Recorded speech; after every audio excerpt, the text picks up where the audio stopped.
começando mais um M, seu programa de empreendedorismo, marketing e entretenimento aqui no YouTube. E mais uma vez, seja muito bem-vindo, meu parceiro de bancada, André Carvalho, tudo bom? Quase que eu engoli a língua novamente, que eu tô com 3 aftas ainda na língua. Tá difícil de falar empreendedorismo, que a língua dá aquela fugida da boca, mas né, seja muito bem-vindo, tudo tranquilo? Faz parte, Sandro. Sandro, tu vai virar até a sugestão, trazer uma fono pra gente. Não, a questão não é nem fono, não, a questão são as aftas, mas vamos lá. O sarrafo tá lá em cima, meu amigo. Estamos com o Fernando Trevisan, nosso convidado de hoje, paulista, palmeirense, diretor na escola Trevisan Escola de Negócios, formado em jornalismo e administração de empresas, mestre em marketing estratégico na Cranfield, é isso? University, no Reino Unido. Tem umas coisas bem interessantes que a gente pegou aqui, apurou do Fernando.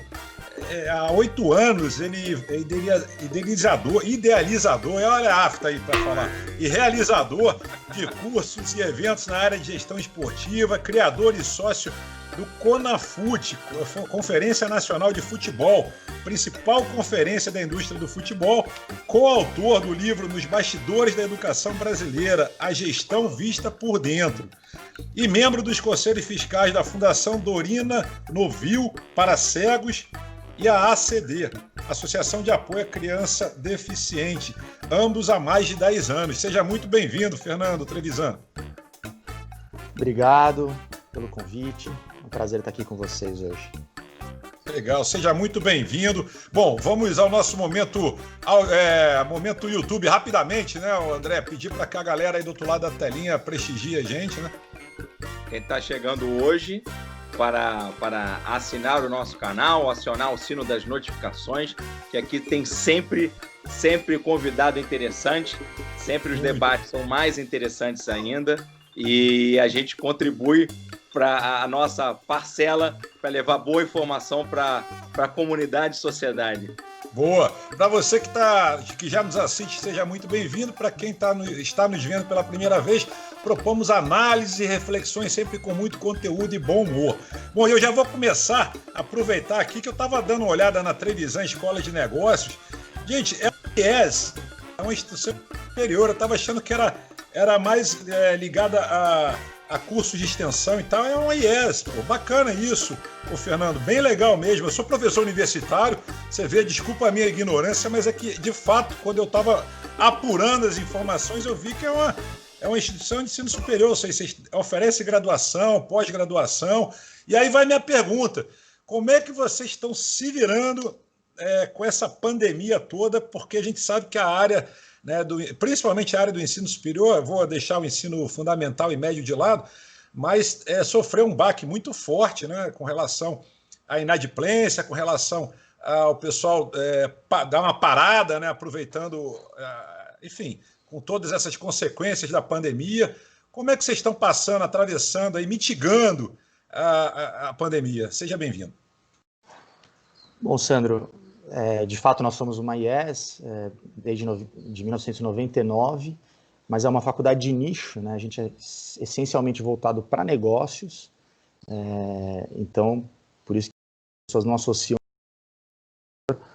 porque o nosso número de alunos realmente nunca vai se aproximar dessas gigantes do mercado, né? A gente tem cerca de 5.000 alunos, e é uma escola que já nasceu diferente porque ela foi criada dentro de uma empresa de auditoria, a Trevisan Auditores e Consultores, criada pelo meu pai em 83, que se tornou a maior empresa brasileira de auditoria e consultoria. E aí ele teve a ideia de criar uma escola de negócios que tivesse esse DNA corporativo, né, que tivesse um vínculo muito forte com o mercado de trabalho, que é muito a crítica que alguns alunos de negócios têm, né, da distância do mundo acadêmico para a realidade do mercado. Então, o nosso conceito desde o início foi de fazer isso de forma integrada, e desde então a gente vem atuando com cursos de graduação e pós-graduação nas áreas de negócios. E aí desde 2018 a gente começou a entrar no campo do ensino à distância. A gente percebia que esse é um movimento que não volta, né? As tecnologias cada vez mais tornam o ensino à distância ou a possibilidade de ter uma aula à distância com todos os benefícios, ou quase todos, de uma aula presencial, né? E a gente viu, então, que a gente deveria entrar nesse mercado para poder ganhar escala, né? Para poder atender os alunos que nos procuravam e que não era de São Paulo, ou mesmo do Rio. A gente chegou a ter unidade no Rio também, e no interior de São Paulo, né? E que se viam, então, sem a possibilidade de poder acessar os nossos cursos. E o nosso público já é essencialmente de executivo, né, de pessoas que já estão no mercado de trabalho. Mesmo na nossa graduação, a gente atende, a maior parte são alunos que estão fazendo a segunda graduação. Então, são pessoas que já estão no mercado e que, portanto, valorizam muito a questão da conveniência, né, de poder acessar o seu conteúdo na hora que for melhor, de evitar deslocamentos, de poder trabalhar mesmo estando em viagem a trabalho, de poder estudar mesmo estando em viagem a trabalho. Então, o que a gente fez lá em março foi, de imediato, transferir os alunos que a gente ainda tinha no presencial para a nossa plataforma do ensino à distância, que já estava preparada para isso. Então, eles não perderam nenhum dia de aula e a gente conseguiu avançar, então, nesse formato 100% digital, a ponto da gente assumir isso como a nossa estratégia definitiva. E a Trevisan, então, passa a ser a primeira escola de nicho, né, a primeira escola de negócios de alto nível a ser 100% digital. E é isso que a gente é hoje, depois reforçado por essa situação atual, mas uma estratégia que já vinha em crescimento. O que aconteceu agora foi que a gente tomou coragem de dar esse passo na medida em que a gente via que os nossos alunos estavam satisfeitos com o que a gente estava oferecendo e que a gente passou a ganhar também alunos, não só de outras partes do país, mas também brasileiros que moram fora do Brasil, que hoje nós já temos alunos de 9 países, né, coisa que era impossível de ter 9 meses atrás. Ô, Fernando, deixa eu tirar só uma dúvida rapidamente, para não perder a deixa. Porque eu peguei a transição antes da pandemia, eu peguei a transição do online, do EAD, né, do presencial com EAD. As instituições de ensino da qual eu lecionava, os alunos reclamavam pra caramba do EAD. Eu me lembro quando o empreendedorismo foi para EAD, todo mundo falou pra cacete. Então, algumas cadeiras, quando foi para EAD, algumas disciplinas, foi muito comentado. E também não foi difícil, né? Teve uma reação não muito legal na época. E hoje o pessoal fala muito do EAD versus o online, assim, o online no sentido de você ter a presença do professor em tempo real, e está ali contigo, está ministrando a aula ali contigo.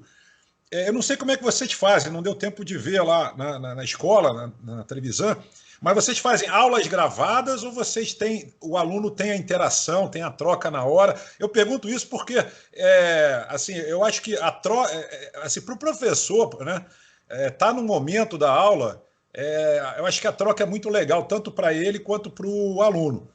E com relação a essas aulas gravadas, às vezes, eu não sei hoje em dia, né, mas talvez minimize também com relação aos custos para a escola, mas às vezes caduca muito rápido. Eu assisti recentemente um colega meu, numa aula gravada, numa instituição de ensino, ele estava falando sobre marketing em 2017, 2018, digital, inclusive, que já caducou. Entendeu? Numa grande instituição de ensino, inclusive. E aí ele falou, porra, Sandro, caraca, que tal, enfim. Como é que você vê esse EAD versus o online em tempo real? Nós temos os dois modelos. A gente tem aulas gravadas e a gente tem aulas online ao vivo, né? Esses alunos, por exemplo, que vieram do presencial, eles passaram a ter as aulas no mesmo horário, com o professor ali presente, ao vivo. Mas a gente está vendo o seguinte, que a tendência na nossa avaliação é que não tenha mais, cada vez menos tem essa diferenciação, né? O que vai ter lá na frente o que tem se falado muito é o híbrido, né? É o híbrido. Então, assim, parte vai ser online ao vivo, parte vão ser aulas gravadas, textos, fóruns de discussão. Sim. E também encontros ao vivo, encontros presenciais, né? Na medida em que, quando isso for possível, a gente entende, no nosso modelo de ensino, vão incluir também alguns encontros presenciais para aquilo que os encontros presenciais são insubstituíveis, né? Principalmente nessa questão do networking. Né? Ainda que a gente tenha avançado, né, as tecnologias têm permitido o desenvolvimento de networking mesmo à distância, né? A gente viu o LinkedIn aí, uma ferramenta fantástica para isso, mas pelo menos um encontro presencial, uma semana de reuniões, de conferência, a gente imagina que esse vai ser o nosso modelo no futuro. Então, cada vez menos a gente não vai ter essa diferenciação. É aula gravada? A aula não é. Mas sim, nesse momento, os alunos têm perguntado isso. Mas tem um professor ali para tirar dúvida? Ou aula gravada? E até a gente consegue diferenciar preço também, né? De um produto 100% streaming, né, de um produto que tem aulas online ao vivo. A gente tem feito essa diferenciação nesse momento, mas eu acho que lá na frente a tendência é ser uma coisa só, um grande ecossistema de aprendizagem desenvolvido pela instituição de ensino. E com várias metodologias. Né? Fernando, a gente tem um cenário, que até o Sandro em edições passadas já falou, de players adquirindo, players do mercado de educação, adquirindo outros, e você tem um movimento muito grande do autodidatismo, que você vê pessoas que fazem fortunas sendo autodidatas. Aí eu te pergunto, diante deste cenário, educação ainda é um bom negócio? Educação pode ser, sim, um bom negócio. Como em vários setores, a gente viu empresas que conseguiram se adaptar mais rapidamente e melhor a esse cenário, e outras com mais dificuldade. Né? Claro que também aí tem um elemento aleatório, né, de sorte, né, daquele momento você está mais preparado do que outros para determinada situação. Mas sim, o que a gente vai ver é uma transformação caminhando muito para que conteúdos, ou só o vídeo, de repente vai ser disponibilizado gratuitamente. Aí, o aluno que quiser uma certificação, ele paga por isso. O aluno que quiser uma tutoria, ele paga um adicional por isso. O aluno que tiver ter aulas online ao vivo, ele paga um adicional. O aluno que quiser participar desses encontros presenciais, vai pagar mais. Então, níveis de, eventualmente até de assinaturas, que você pode criar, que faz parte do nosso plano para o ano que vem. Então, a nossa ideia é, por exemplo, oferecer de forma gratuita todos os conteúdos que nós temos gravados. O aluno vai poder acessar, sem custo, todo esse conteúdo. E aí ele vai ter uma assinatura básica, se ele quiser também poder fazer uma prova e obter um certificado.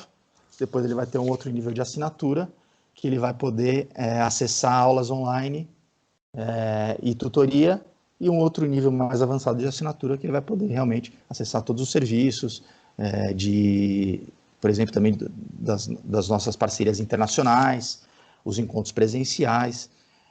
Então é nisso que eu acredito. As escolas vão ter que se adaptar a esse novo modelo, para essa nova realidade, como vários setores têm se transformado. A pandemia acelerou essa transformação e vamos ter os ganhadores e vamos ter os perdedores, como qualquer lógica de negócio. E essa onda dessas edutechs, Fernando, como é que você vê isso? Porque, de repente, apareceu uma enxurrada de fintechs, edutechs, healthtechs e tal. E como você falou uma frase muito legal aqui, que a distância, né, as pessoas muitas vezes procuram para escolas mais especializadas, faculdades mais especializadas, né, centros universitários e tal, porque realmente o mundo acadêmico para a área de mercado existe uma distância, assim, eu costumo dizer isso muito, uma distância muito grande. Várias instituições de ensino superior, várias IES, não se atualizaram ainda, até pela pancada da pandemia. E aí eu cito isso fácil. No jornalismo, por exemplo, tem instituição de ensino ensinando jornalismo dos anos 90, né? Naquelas redações, falando daquelas coisas e tal. E isso já caiu por terra há tempo. Algumas áreas da administração também. A área de negócios é uma área que muita gente fala de negócios, sem citar, né, especificamente nomes e tal, mas falam de negócios que já mudaram, né, a maneira de fazer negócio, as ferramentas de fazer negócio. Então, assim, você acha que esse boom das edutechs também tem a ver também com isso, das pessoas quererem buscar por serem mais objetivas, né? Não querer estudar, de repente, filosofia ou antropologia do mercado, ou sei lá o quê, e querer estudar exatamente aquilo que está no programa? Essas startups, as edutechs, elas vêm certamente para atender demandas que as grandes instituições tradicionais não vinham atendendo. E o setor educacional é um dos que mais demoraram para rever o seu modelo profundamente. Ainda é muito baseado na exposição teórica, nos alunos enfileirados, assistindo a aula, quietos, né? E todas essas empresas de inovação, startups, elas vêm sempre para atender uma demanda que não está sendo atendida, né? E aí elas forçam as instituições mais tradicionais a reverem os seus modelos. E isso tem acontecido. Então, esse processo, por exemplo, assim, a gente ficou muito evidente nesses meses que conteúdo está disponível na internet para quem quiser de forma gratuita. Então, assim, o grande trabalho de uma instituição de ensino, de uma escola, deve ser o de fazer a curadoria desse conteúdo todo. Concordo. Então, ajudar a pessoa a identificar aquilo que está atualizado, aquilo que tem relevância para o mercado atual, aquilo que não é algo até mesmo fake, né? E dar uma sua chancela. Então, aí está o grande valor. Então, quando a gente fala de oferecer de forma gratuita os nossos conteúdos, é nesse modelo. Aí, na medida em que a pessoa quiser uma chancela realmente, aí ela vai pagar por isso, porque ela sabe que o valor está cada vez mais nisso, né, no trabalho de curadoria que está sendo feita, na garantia, no trabalho de seleção de conteúdos que está sendo feito ali pelo prestador do serviço, do que efetivamente no conteúdo em si, né? Então, e aí, claro, o trabalho vai ser em manter sempre os conteúdos atualizados, né, de fazer essa curadoria de forma eficiente e trabalhar uma metodologia de ensino que efetivamente contribua para a aprendizagem do aluno, porque também só assistir um vídeo não é aquilo que vai fazer com que a pessoa, talvez para fazer uma receita culinária ela seja possível, mas não para formar um aluno em determinado tema do negócio. Vou fazer a pergunta que eu fiz para André Manzano, que também é da área de educação, e a área de educação, volto a dizer, é uma área muito cara para mim, muito querida, tem pai, professor, irmãos, professores, então é algo que me preocupa. O modelo educacional é um modelo dos mais tradicionais que existe e que menos se alterou ao longo do tempo. Aí você falou que o modelo que vocês apresentam é um modelo, vamos dizer, modular, né? Se a pessoa quer uma tutoria, ela tem uma monitoria, se ela quiser. Você acha que este vai ser o modelo da transição para o modelo tradicional que hoje existe, ou ainda vai haver um passo além? Você está ainda dentro do processo dialético, você está na primeira antítese para chegar no modelo definitivo. Me parece que é essa a tendência, né? A gente não pode cravar nada, né, no mundo dos negócios, mas parece que o próprio curso clássico de uma pós-graduação ou de uma graduação mesmo vem perdendo terreno, né? As pessoas dão menos valor, cada vez mais não dão tanto valor para a faculdade, né, mas sim para o que o cara sabe fazer, que ele consegue fazer com aquilo que ele aprendeu, né? Algumas empresas já têm eliminado essa questão na contratação, se a pessoa tem graduação ou não, né? O próprio Google, se não me engano, tem esse modelo. O que importa é você me mostrar que você tem potencial, que você sabe fazer com o que você aprendeu, né? Não aprender por aprender, né? Mas o que você faz com o que você sabe. Esse é o grande diferencial. Então, quanto mais a gente conseguir demonstrar, a gente como profissional, né, demonstrar que a gente sabe fazer determinada coisa, independente se eu tenho diploma ou não, isso ganha valor. Então a gente está se preparando, né? A gente acredita muito sim no valor do diploma, na chancela que uma instituição oferece, né? Mas isso pode estar se transformando e a gente tem que estar preparado para isso também. E, então eu vi uma transformação imensa, sim, nos últimos anos no setor do ensino e aprendizagem, que foi exponencial nesses últimos meses, ao ponto de uma escola como a nossa, de certa forma tradicional, não é uma edutech, não é uma startup, tomar a decisão de se tornar 100% digital e tomar uma decisão, apesar de ser uma decisão rápida, foi uma decisão muito embasada, né, por aquilo que a gente estava sentindo e vendo ali na hora de retorno dos nossos alunos e de aumento da receita. Por isso, a gente tem caminhado nesse modelo, mas é algo ainda que a gente vai avaliando, né, passo a passo. Então, vamos lançar agora esse modelo de assinaturas, vamos sentir se esse é um caminho, mas me parece essa coisa modular, sim, né? Pô, a nossa ideia é ter tipo um Lego, né? A pessoa faz um curso aqui, outro ali, vai juntando, de repente ela tem uma pós-graduação MBA, entendeu? Não precisa comprar o pacote completo. Ele pode, se ele quiser, ele compra o pacote completo. Se ele quiser, ele faz uma assinatura e ao longo do tempo ele vai preenchendo esses conteúdos. Oferecer vários tipos, vários modelos de acordo com o perfil de cada um, ele vai escolhendo. Tem uma discussão muito em voga, que a gente já falou, inclusive, em outros programas, com relação a hard skills e soft skills.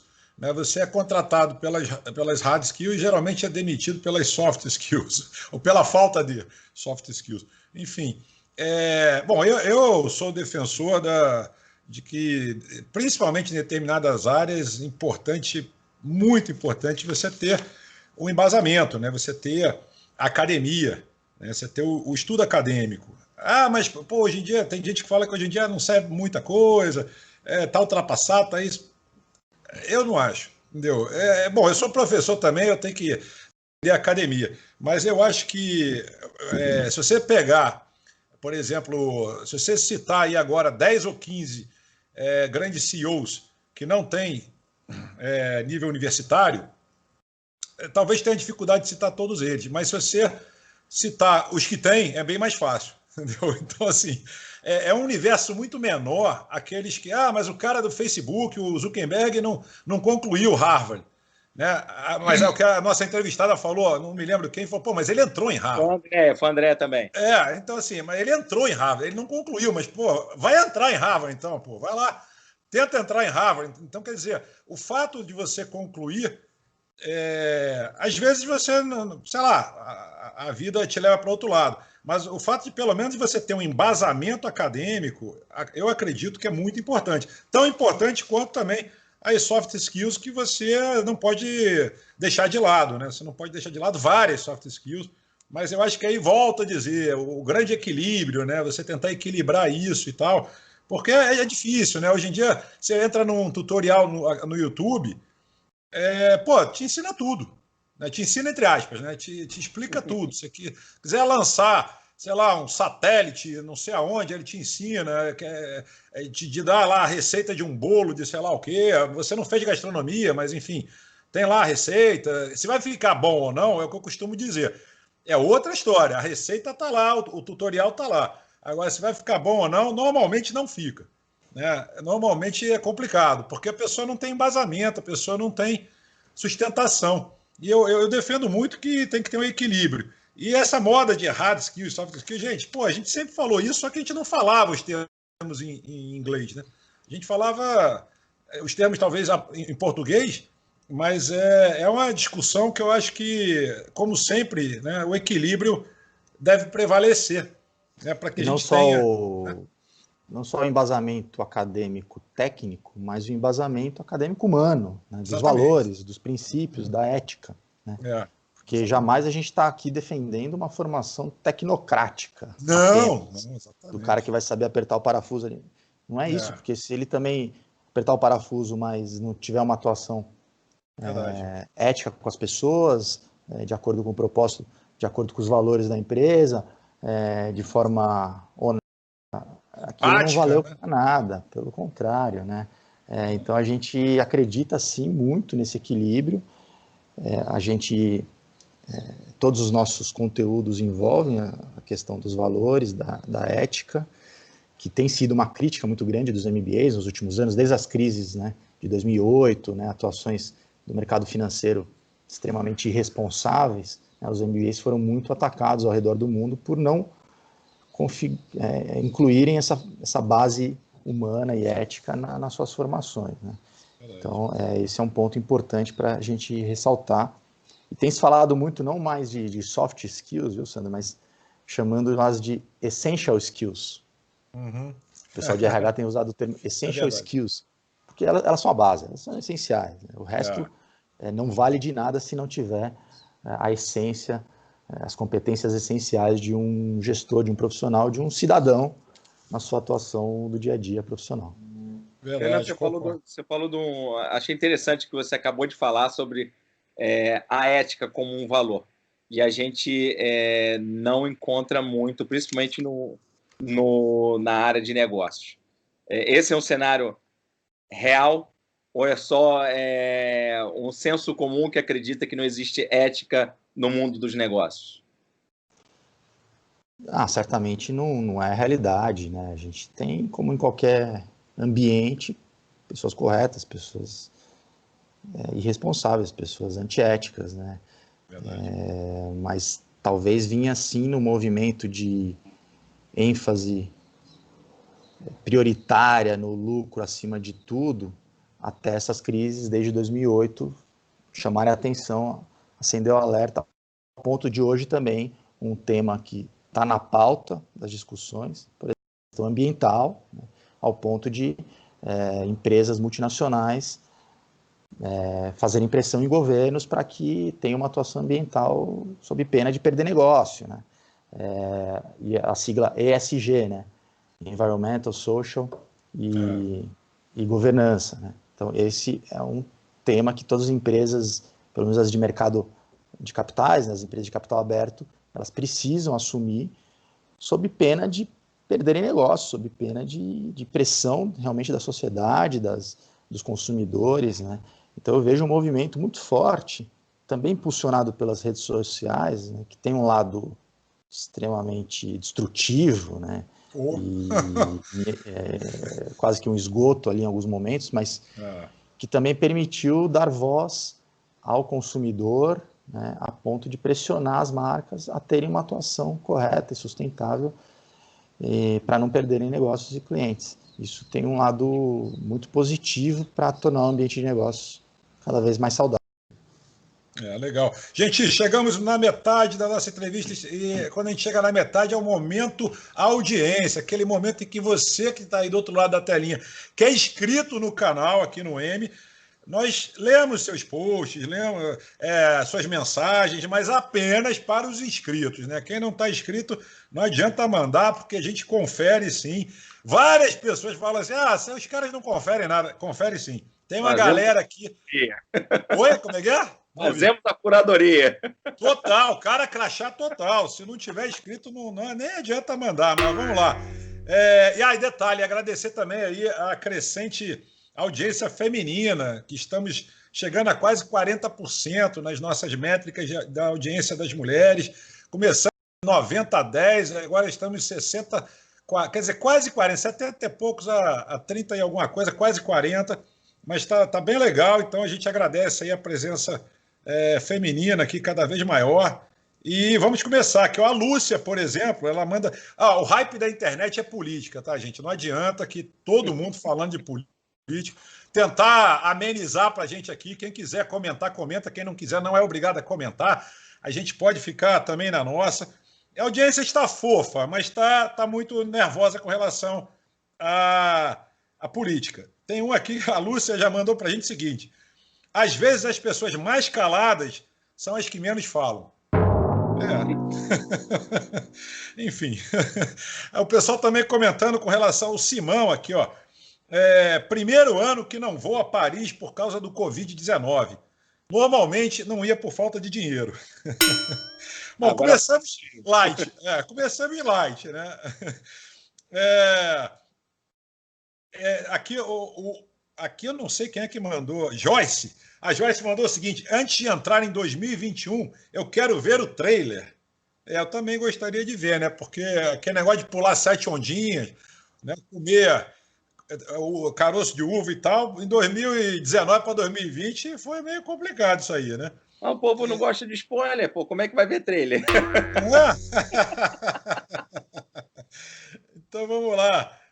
Que é isso aqui? Tá aqui. Eliege. O mundo tá cheio de gente bonita, mas com Borogodó é outro departamento. Gente, tá fofa a audiência. Eu achei que vinha mais forte, mas o pessoal selecionou. O Pedro, por exemplo, a sua meta deve ser vender o caro mais barato do mercado. Aí, essa é legal também. E fechando aqui, tinha que ter um aqui, a Michele. Um povo elege corruptos, impostores, ladrões e traidores. Aliás, desculpa, um povo que elege corruptos, impostores, ladrões e traidores não é vítima, é cúmplice. Tinha que ter, né? Uma da política. Cada pessoa, Ana Lúcia, cada pessoa possui uma lente diferente para enxergar a vida. Não adianta querer que o outro tenha a mesma percepção que você. E por aí vai, gente. O pessoal mandou muita coisa aqui. O André, teu xará, se você usou conga, quichute ou bamba, fique em casa, você é do grupo de risco. E por aí vai. Aí tem também uns memes, tem umas coisas aqui falando do resultado das eleições parcial no eixo Rio-São Paulo. Bom, isso aí a gente vai pular para a gente não polarizar o assunto aqui no canal. O canal aqui a pegada é empreendedorismo, marketing, entretenimento. E voltando então aqui para a gente... eu vou aproveitar também, já que a gente deu essa parada para tomar, né, uma água, falar um pouquinho da audiência, momento dica de livro, para a gente poder, você que está do outro lado da telinha, né, ter uma dica legal aí durante essa época aí para poder uma leitura interessante. Não necessariamente precisa ser alguma coisa técnica, né, algum livro acadêmico ou técnico. Aliás, até de vez em quando é bom sair um pouco dessas leituras técnicas. Então, vamos começar. Quer começar pelo convidado, Fernando? Quer começar? Sim, pode ser. Eu vou falar de um livro que eu estou terminando de ler. Aproveitei a pandemia, que supostamente nos daria mais tempo, né? Para ler um livro longo, mas eu só estou terminando agora, que é uma biografia, tem mais de 500 páginas, do Marighella, que foi, para quem não conhece, um membro da luta armada de oposição à ditadura, e uma figura política pouco estudada, e é muito bacana porque o livro vai mostrando quase que uma aula de história do Brasil, né, do século XX, e desde a época do Getúlio e depois da ditadura.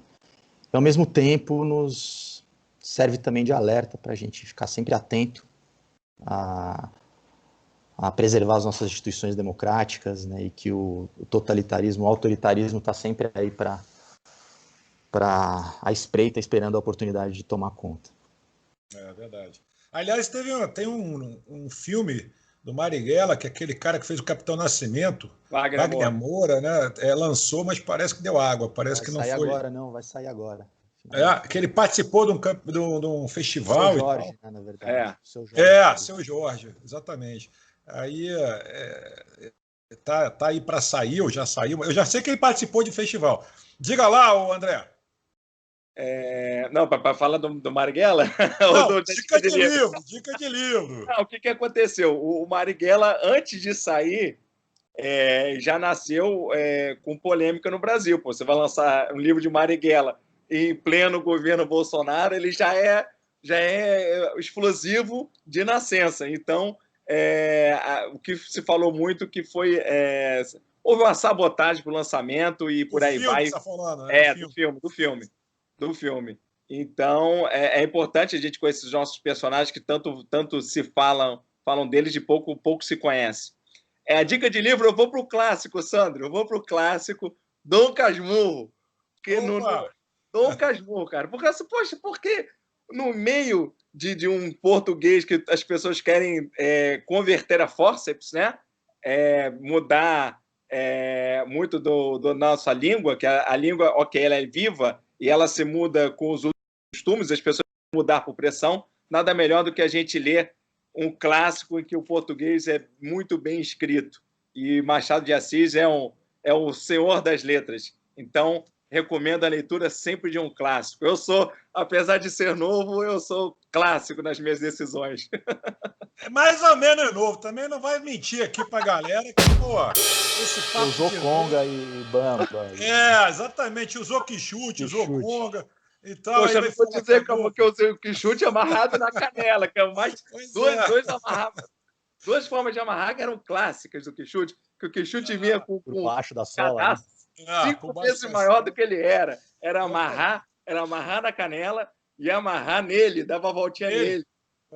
Mas olha só, desde daquela época em que chuteiras eram algo muito distante, o Quixote era a nossa fantasia de garoto de ser jogador de futebol. É verdade. Gente, eu vou dar uma dica de livro diferente de vocês. Porque a gente fala muito aqui, tem falado muito nos programas, eu vejo muitos alunos e ex-alunos e tal, o pessoal falando, está em voga falar em inovação há um tempo, e eu vou indicar um livro, coisa que eu dificilmente faço aqui, é um livro mais acadêmico, Gestão da Inovação, do Tid, Bessan e do Pavitt. É um livro com uma pegada forte, é um livro grande, é um livro de mestrado, inclusive, é um livro bem, bem bacana, um dos poucos livros assim acadêmicos que eu acho que vale a pena a leitura. Editora Bookman, Artmed Editora, enfim, Gestão da Inovação. Vale muito a pena, é um best-seller. Ele é um livro já adotado por várias instituições de ensino. Eu estou até com ele aqui, geralmente eu não mostro não, mas aqui, ó. Gestão da Inovação, está aí na telinha também, mas é um livro muito legal, é um livro, como eu falei, adotado por várias instituições de ensino e pós-graduação. Então, lá na FGV, onde eu fiz o meu mestrado, é um livro assim, muito bacana, a leitura não é difícil e eu acho que muita gente aí podia ler para não falar tanta besteira.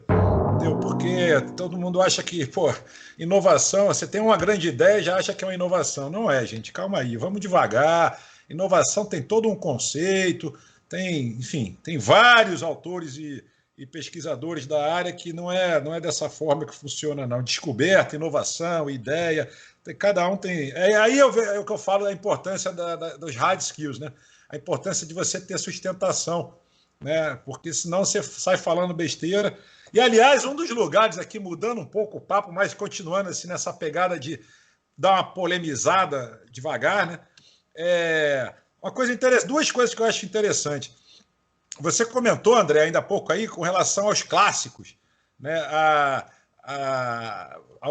Grupos, né? Alguns grupos, principalmente de extrema esquerda, pleiteando mudar a língua portuguesa.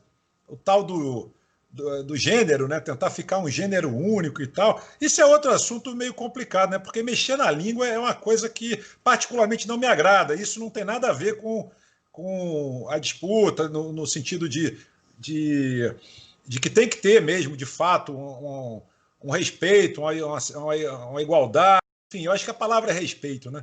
Mas mexer na língua portuguesa é meio complicado. Aí ficar esse negócio de...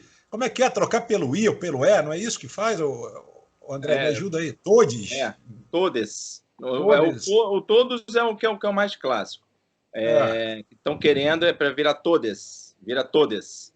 Inclusive, tem uma caixa de suco, eu recebi um vídeo, caixa de suco natural, e que já está assim. Assim, eu acho o seguinte, a língua é algo vivo. As mudanças, elas acontecem de forma natural. Então, se você vê a palavra você, ela, vossa mercê, vós mercê, virou você, naturalmente, pelo uso, não por uma forçação de uso. Como a gente está num momento de sociedade em que usar cria uma bolha de realidade e acaba forçando, você acaba gerando alterações que nem sempre são naturais, né? A palavra que essa é clássica do você, todo mundo, todos usavam. Você tinha uma classe abastada que de repente não usava, mas a maior parte usou, e aí a convenção, não me recordo qual é o grupo que faz essa mudança de ortografia, né? Tanto Brasil e Portugal, que unificaram, e você acaba alterando. Quando você faz isso, você está forçando uma situação. Você está tirando a naturalidade da língua viva, né? De você proporcionar essa alteração. A concordância genérica, você tem concordância verbal, numérica e genérica. A concordância genérica é estranho, né? Você falar, você pegar falar menino e menines, quer dizer, você tirar o gênero masculino ou feminino, seja lá qual for, mas eu acho um pouco. É polêmico a gente está falando aqui, mas eu acho estranho, não bate bem. Não precisava mexer na língua, né? Eu acho que fala à vontade e tal, quem quiser e tal, mas mexer mesmo na língua. A gente acabou de passar por uma reforma ortográfica, não tem muito tempo.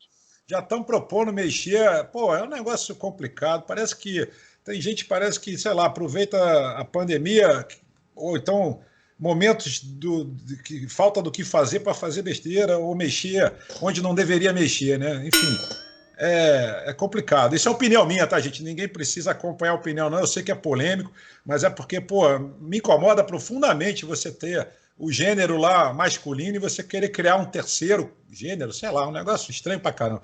Bom, vamos voltar para cá, senão a gente bota o nosso convidado em saia justa. A ideia é não colocá-lo em saia justa. Vamos voltar para um assunto bem interessante, que é essa parte de marketing estratégico, planejamento estratégico. Uma pergunta que eu tenho feito corriqueiramente, ô Fernando, é com relação a planejamento. Né? A gente até um tempo atrás, lá na agência, tem uma agência que agora, dia 18, vai fazer 22 anos, uma agência de comunicação e marketing, e a gente, eu falo muito isso aqui, a gente tinha reuniões mensais, né? As reuniões eram mensais com os clientes e tal. Com a pandemia, a partir de 18 de março, eu não esqueço essa data mais, essa data marcou, a gente foi para home office. E aí as reuniões começaram a ser semanais, a ponto de começar a ser praticamente quase que diário.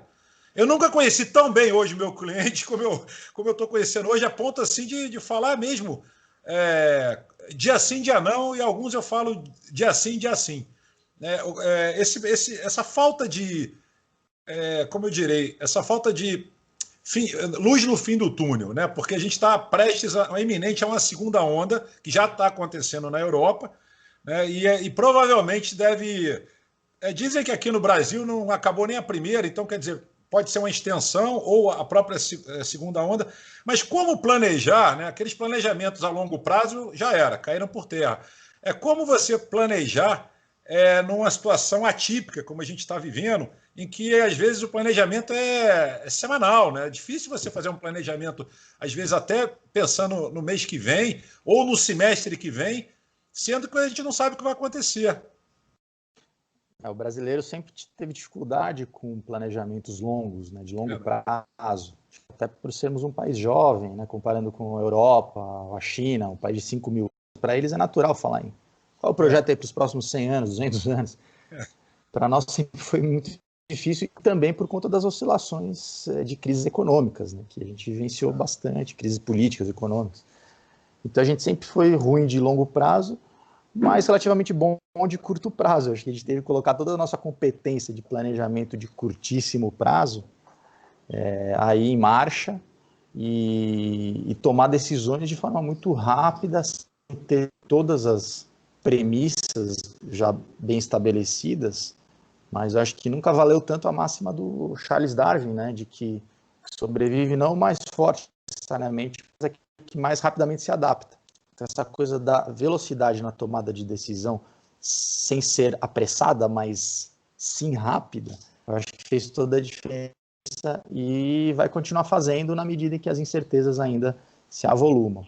O que não impede você de estabelecer algumas premissas e desenvolver pelo menos 3 cenários aí, que não seja para os próximos 5 anos, mas pelo próximo 2021, né? Porque a gente também não pode ficar só vivendo de semana a semana. Então, estabelecer um horizonte e trabalhar em cima dele com premissa sempre válido como exercício. Mas, certamente, se já era difícil estabelecer uma certeza quanto ao futuro, antes, agora, muito menos. Né? Fernando, assim, eu queria aproveitar, mas era a sequência da literatura. O seguinte, você coautor do livro Nos Bastidores da Educação Brasileira, Gestão Vista por Dentro. qual o saldo que você tira desse livro e o que é a gestão da educação, o que você viu por dentro da gestão da educação no Brasil? Esse livro foi um compilado, né, de vários autores, acho que tem já mais de 10 anos, e eu escrevi sobre a parte da gestão financeira, né? Então, assim, muitos dos preceitos permanecem porque são básicos, né? A gente até falou um pouco de futebol aqui, coisa que ainda não ficou muito claro para os dirigentes, que você não pode gastar mais do que você arrecada, né? Coisas básicas nessa linha, de que você também não pode contar com receitas não recorrentes, como, por exemplo, revenda de atletas ou premiações por fases que você avança nos campeonatos ou mesmo títulos, né? Muitos clubes ainda se planejam gastos em cima de receitas incertas, né? Além de também não considerarem que existem dívidas para serem pagas, né? Então, acho que é isso. Mesmo no setor de educação, é aquela receita básica da gestão financeira, né, de criar um horizonte, trabalhar com as receitas que você minimamente já sabem que vão entrar e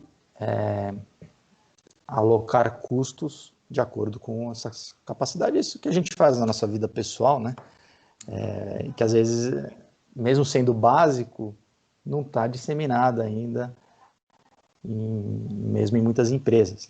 Isso é um dever, né, do gestor, porque o nosso trabalho é permitir que aquela organização se perpetue no tempo, se sustente, né, no prazo. E isso, eu acho que é a principal responsabilidade e dever de um gestor, de um empresário, né? Então, muitas medidas duras tiveram que ser tomadas neste ano, né? Infelizmente, demissões, reduções salariais, renegociações de contratos, renegociações de aluguéis, suspensões de contrato de trabalho, tudo isso sempre com o horizonte de manter a organização viva, né? Isso é o mais importante, e até porque você permanece gerando emprego, permanece gerando riqueza e, ao mesmo tempo, gerando arrecadações tributárias para financiar o Estado. Quer dizer, uma empresa viva, uma empresa que sobrevive, ela pode ser o maior ato de responsabilidade social de um cenário de crise como esse que a gente está vivendo. Acho que esse é o pensamento principal, né, que nós tiramos de uma análise de uma gestão financeira, e fica muito claro nesse momento, né, o fato de você se manter vivo, gerando emprego, gerando riqueza e gerando impostos, é o primeiro item, né? Aquela história que a gente ouve nas aeronaves, né? Em caso de emergência, primeiro você coloca a máscara em você e depois na pessoa do lado. Se você não sobreviver, você não vai poder ajudar mais ninguém. Então, esse é um conceito que eu vejo como primário e super importante para todos os setores, não só para o setor da educação. Aliás, eu vou pegar um gancho porque eu não tenho a fonte agora para saber se essa informação é 100% verídica ou não, mas eu li recentemente que disciplinas como educação financeira e empreendedorismo estão sendo cogitadas para o ensino médio, para serem lecionadas no ensino médio. Provavelmente num nível mais light, né? Mas é interessante isso, né? O que você acha, Fernando? Muito bacana. Inclusive, a gente tem um projeto já há mais de 10 anos com a Brasil Prev, que os nossos alunos oferecem palestras de finanças pessoais em comunidades de baixa renda, patrocinado pela Brasil Prev. A gente já atingiu mais de 100 mil pessoas com essas palestras, e a gente é muito bacana, porque a gente mostra como os jovens, são jovens, né, de escolas do ensino médio, públicas, ele começa a ter esses conceitos de geração de renda, de controle do seu orçamento pessoal, não gastar mais do que você arrecada, de não se endividar no cartão de crédito, de fazer uma reserva para você gastar no seu lazer. São coisas desse nível, assim, até certo ponto básicos, que valem muito para esse tipo de público. Então eu vejo com muitos bons olhos a gente passar a incluir ferramentas como essa que valem para qualquer pessoa, né? Verdade. E quanto mais cedo ela ter essa consciência, tanto melhor. Eu concordo, acho que é uma iniciativa bem bacana. E, aliás, eu estava também dando uma olhada, você falou desse trabalho junto à escola e à comunidade carente. Você tem um trabalho há mais de 10 anos, né, em conselhos fiscais, tanto na Fundação Dorina Novil, ou Novil, não sei como é que se pronuncia isso, deve ser para cegos, e na ACD. Pô, isso é bem interessante. Como é que é essa pegada foi essa pegada? Porque a gente às vezes esquece, né, desse lado, né, de ajudar o próximo, esse lado eu acho muito importante, talvez até nem ganhar tanta publicidade no sentido de ficar falando, mas é bacana quando tem pessoas engajadas assim. E isso me chamou muita atenção, porque eu também tenho uma pegada, eu gosto desse assunto e gosto também, na medida do possível, da gente ajudar. A gente tem até um projeto para o ano que vem, 2021, tentar ajudar ao máximo, que a gente vai criar um selo. A gente está pensando ainda com várias agências para criar um selo para exatamente minimizar aí o que essas famílias têm sofrido e ainda vão sofrer, provavelmente, infelizmente, no ano que vem. Né? Tem até um artigo que eu li recentemente que diz que esse final de ano vai ser o pior final de ano dos últimos tempos, vai ser o pior Natal dos últimos tempos e o pior Ano Novo também dos últimos tempos. Então é uma situação muito desagradável, né? A gente não ter essa empatia com o próximo e principalmente com essa comunidade mais vulnerável, com essas pessoas mais vulneráveis. Eu acho muito bacana essa sua participação. Como é que você se envolveu nas duas instituições? Conta um pouco para a gente desse seu lado. Tá, bom. Primeiro, pela Trevisan, a gente buscou também usar as ferramentas que a gente tinha, né, nessa época de pandemia, para, de certa forma, contribuir para as pessoas que estavam quarentenadas, dentro de casa, muito inseguras. Então, a gente ofereceu 5 cursos de forma gratuita, foi bem bacana, foram mais de 10 mil inscritos para esses cursos. Fizemos também, intensificamos a nossa realização de eventos virtuais, claro, com uma série de debates também, que permitir que as pessoas projetassem cenários e se sentissem também menos isoladas, estimulando intelectualmente sempre as pessoas. Então foi a forma que a gente encontrou ali para amenizar, mas sempre lembrando que a gente também precisava buscar a nossa sobrevivência, aquela história da máscara, né? A prioridade era a gente manter a nossa estrutura saudável, isso também a gente conseguiu, mas à medida que a gente tinha ferramentas para poder oferecer coisas para o público, a gente foi fazendo. E pessoalmente eu tenho essa atuação como voluntário nessas 2 entidades, uma que atende crianças deficientes, que talvez seja a maior organização social do Brasil, gigante, a ACD, é um hospital maravilhoso aqui em São Paulo, em diversas unidades pelo Brasil afora, e a Fundação Dorina Novil para cegos, também é uma instituição de décadas, super respeitada, inovadora nessa área de atendimento de cegos, e eu busquei contribuir com a forma que eu sei que eu me dou melhor, né? Talvez seja menos ali no dia a dia, na frente, e mais trabalhando no back-office, ajudando com o meu conhecimento na área financeira, participando de conselhos fiscais, né? Acho que cada um tem que se conhecendo, saber exatamente onde se sente mais à vontade, confortável, e que tipo de competências que você pode oferecer para melhorar a sociedade. E eu sempre recomendo, porque ali você aprende também muito o que é, de fato, fazer muito com pouco. Uma entidade do terceiro setor está sempre com pouco recurso e está sempre precisando fazer muito, né? Então é um nível de aprendizado muito bacana também, que eu recomendo para todo mundo. Fernando, você falou de futebol, vamos aqui retornar, que você é um camarada que é gestor ser especialista em gestão esportiva, já participou se não tivesse por trás da CONAFUT, Conferência Nacional de Futebol.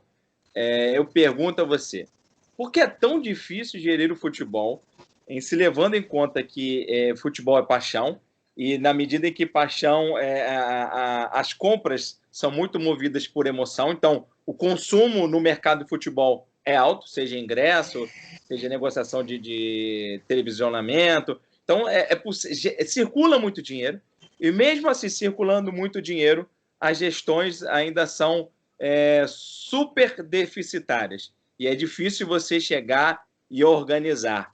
E aí, quando você pega instituições que são mais ou menos organizadas, aí você pega, assim, teve uma época do São Paulo, vamos falar do seu Palmeiras, depende mais ou menos de é quase um mecenas, né? O pessoal que está lá contribui bastante, mas também, se eles saírem, não sabe até que ponto o Palmeiras, assim como foi na época da Parmalat, o Palmeiras não conseguia andar pelas próprias pernas, porque acaba voltando a gestão para os dirigentes. Qual é a equação para resolver algo que é tão fundamental para o povo brasileiro, que é o futebol? Não, André, você começou dizendo exatamente o que, olhando como negócio, é um privilégio para o setor do esporte, ou especialmente do futebol, que é a paixão. Você tem ali uma rede de pessoas que jamais vão deixar vão te trocar por um concorrente, né? Que elas estão ali ávidas por consumir. Então, se você fizer um trabalho bem feito, elas vão estar ali à disposição. Não é automático. Tem que ter um relacionamento, tem que desenvolver formas de transformar isso em receita. Então vejam vocês como o Flamengo em 5 anos, não desmerecendo, mas fez o beabá de uma gestão e o crescimento foi exponencial, porque tem uma base ali de 40 milhões de torcedores. Então, um trabalho bem feito num clube grande, então, o resultado vem muito mais rápido, né?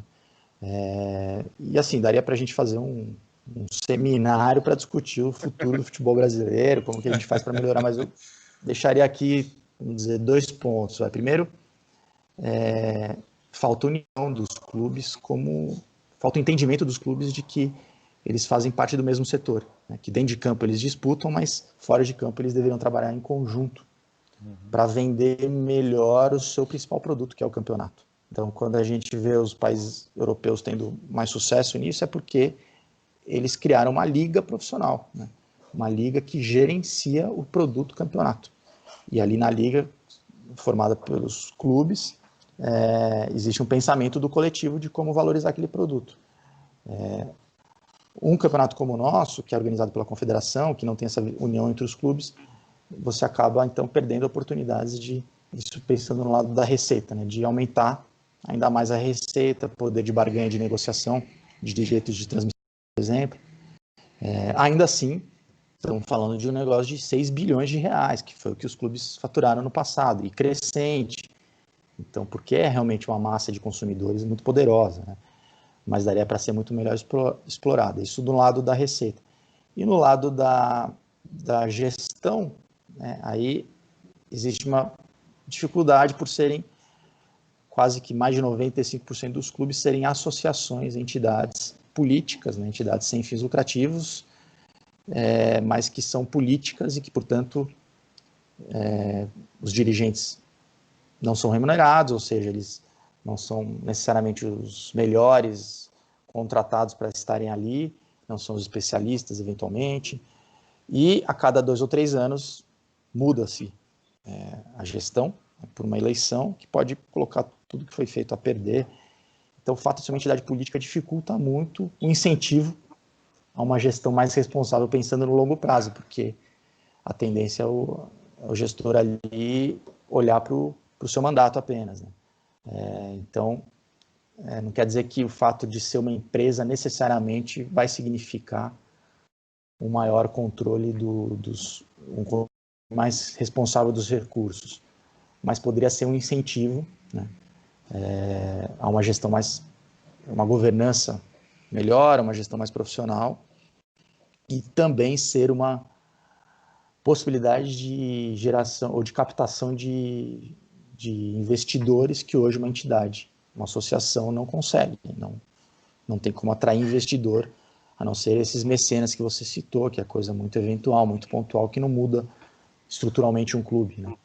Mas serem empresas como são a maioria dos clubes europeus, inclusive alguns com capital aberto, né, no mercado financeiro, você consegue, talvez para alguns clubes, seja inclusive a única saída para serem sustentáveis é a transformação em empresa e poderem fazer um projeto para atrair investidor, para realmente conseguir, de um lado, sanar as dívidas e poder investir na melhoria. Então, eu diria 2 pontos aí: a transformação do campeonato numa liga profissional, para aumentar a possibilidade de geração de receita desse campeonato, desse produto, e, se não a transformação dos clubes em empresa, que também não tem como obrigar, né, mas que eles possam ser geridos de forma mais profissional, executiva, como clubes, não só Flamengo e Palmeiras têm feito nos últimos anos, mas clubes médios também, ou regionais, né, como o Grêmio, que é um gigante, mas Atlético Paranaense, ou mesmo um Bahia, um Ceará, um Fortaleza, um Goiás, são clubes que, independente do tamanho, estão fazendo um trabalho muito bem feito na sua gestão. Então, assim, independente do tamanho, dá para você fazer um trabalho bem feito. Isso dá um programa inteiro, hein? Dá muita coisa. Eu começo a falar disso, vai embora. Isso dá um programa inteiro. Isso a gente vai ter que combinar de novo para uma outra vinda sua aqui para a gente falar, porque isso já veio 1000 perguntas na minha cabeça, já veio 1000 coisas. Isso dá um programa inteiro. Entendeu? Realmente fica complicado a gente aprofundar. É um assunto fascinante. A gente lá com cereja no final do bolo. Mas esse daí a gente estourou o tempo. Eu ia avisar para vocês, estouramos o tempo, acontece. A gente de vez em quando dá as nossas estouradas. E o André guardou essa pergunta para o final. Quer dizer, ele realmente estava mal intencionado para estourar o tempo. Eu queria tirar uma dúvida contigo aqui, Fernando. Você falou de 5 cursos que vocês estavam oferecendo lá na Trevisan Escola de Negócios. Vocês ainda estão oferecendo esses cursos: gestão orçamentária, contabilidade, gestão de custos, análise de cenários econômicos e aplicações estratégicas, compliance, ética corporativa e prevenção a fraudes e aplicações de data analytics. Ainda está rolando isso ou já passou? Está rolando, sim. Está rolando? Está rolando, e a gente também tem alguns e-books que podem ser baixados gratuitamente, que estão lá no nosso site, sobre vários temas da área de negócios. E isso está disponível para quem quiser e poder fazer o seu autoestudo de graça. Legal, trevisan.edu.br. Fica a dica aí para você do outro lado da telinha já acessar. Né? Isso é legal, isso é bacana, né? Pô, é bem interessante. Bom, gente, como eu falei, fica o convite, Fernando, para você voltar para a gente conversar desse universo mais do futebol, porque aí realmente é muito assunto legal, é muito papo que não dá. Senão a gente... Vamos deixar spoiler para uma próxima vinda sua, já fica como spoiler, você do outro lado da telinha já está antenado. Um aperitivo, que o próximo né? assunto é um aperitivo. Aí o pessoal já coloca o hashtag volta Fernando. E já deixa também as perguntas, já mandam perguntas, enfim, entra em contato com a gente que a gente já vai separando aqui, né, algumas perguntas para a gente ir tirando dúvidas, né, no retorno do Fernando. Gente, eu vou pedir para as considerações finais, deixar nosso convidado encerrar o M de hoje, né, e com você, André, por favor, suas considerações finais para o M de hoje. Sucintas, né? Sucinto. Nada que, você tem rapidamente 40 minutos. Não, de novo, adoro. Eu tenho dado muita sorte que nas bancadas que eu tenho participado, o assunto em pauta é educação. Educação rende bastante. Por isso que eu deixei o assunto do futebol, que é a hora do recreio, para o finalzinho, para não gazetear, que se eu puser primeiro, o pessoal vai gazetear. Primeiro a gente fala sobre educação, que é coisa séria, e depois a gente fala para o futebol, que das coisas menos importantes é a coisa mais importante para a vida do brasileiro. Então, foi, de novo, outra edição fabulosa, falando sobre educação, de novo, eu repito, educação é importante, falando sobre modelos de educação, sobre mudança de paradigmas e sobre tendências para a educação. E sobre ver que a educação não é algo único, mas ela é necessária. Verdade. Bom, eu queria deixar, antes do Fernando encerrar, eu queria deixar também o seguinte: mês passado, a gente apoiou o Outubro Rosa, e logicamente que esse mês a gente apoia o Novembro Azul. Então é um mês muito importante para a saúde do homem, né? Prevenção do câncer de próstata, que é uma das doenças que mais mata e é uma doença silenciosa. Eu tenho aqui dados recentes de 2018, 2019, que diariamente 42 homens morrem em decorrência do câncer de próstata e aproximadamente 3 milhões vivem com a doença, conforme dados do INCA, Instituto Nacional de Câncer. Foram diagnosticados 68.220 novos casos de câncer de próstata e cerca de 15 mil mortes por ano em decorrência da doença no Brasil. Então, gente, é um assunto muito sério, é um assunto que tem todo um preconceito aí, não sei como é que a gente fala, o preconceito com relação ao exame, mas não tem jeito, tem que fazer o exame, só o exame, o tal do PSA, se eu não me engano, não garante 100% de eficiência, segundo vários pesquisadores e médicos. Tem que ir lá no médico e ter um dedo de prosa, vamos dizer assim, com o seu médico, que não tem jeito, tem que ir lá e fazer o exame, é indolor, rapidinho, entendeu? É coisa muito rápida, gente. Então, assim, por favor, é muito sério esse assunto, então fica aí o apoio do programa com relação a esse mês todo, que a gente vai falar sobre Novembro Azul, sobre a prevenção do câncer de próstata. Bom, contigo agora, Fernando, fechando o M de hoje. Bom, muito obrigado, Sandra, André, pela oportunidade. É um período, sim, muito difícil, é um período terrível para a humanidade. E assim, eu acho que a gente tem que, como é algo que a gente não controla, ninguém esperava, né? A gente tem que sempre tentar buscar aprendizados daquilo que a vida nos apresenta, né?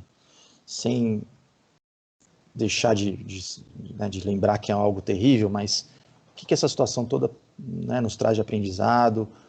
Então, assim, usar todas as nossas competências como brasileiro de planejamento de curtíssimo prazo, de agilidade, toda a nossa vivência com crises anteriores e capacidade de adaptação rápida, com isso a gente vai conseguir sair dessa ainda melhores, né? Sem também perder de vista que, obviamente, existem setores aí muito mais atingidos, com dificuldades de se sustentar, né? Mas, assim, vai passar e, quando passar, a gente tem que estar cada vez mais preparado a gente vai estar mais preparado para enfrentar os novos desafios. Muito obrigado, pessoal. Valeu, brigadão, Fernando. Obrigado, André. Mais um programaço. Obrigado para você que está aí do outro lado da telinha. A gente se vê sempre de segunda a sexta-feira aqui no YouTube. Valeu, grande abraço. Tchau, tchau. Tchau.